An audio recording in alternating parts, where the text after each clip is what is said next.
迷你倉可以咁大嘅喎，大到可以踢波添。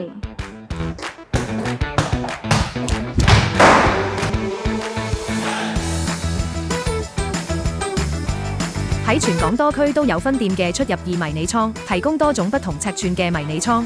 其中踢到波嘅超大型倉，面積達196尺，全屋家私雜物都放得晒。紅酒倉則有濕度溫度調節，服裝倉亦大受女性用家歡迎，完美照顧不同儲存需要，而且24小時全天候開放。呢度咧就係我哋出入2迷你倉嘅拍卡系統啦，可以方便客人24小時進出我哋迷你倉嘅。咁我哋拍一拍啦，就可以進入單位。一般顧客會獲發保安卡。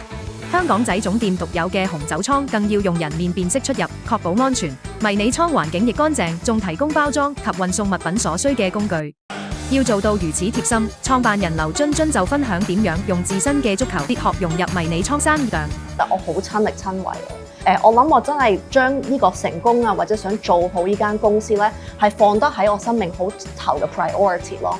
我自己咧就好好彩啦，因為我有我爹哋好支持我去創業。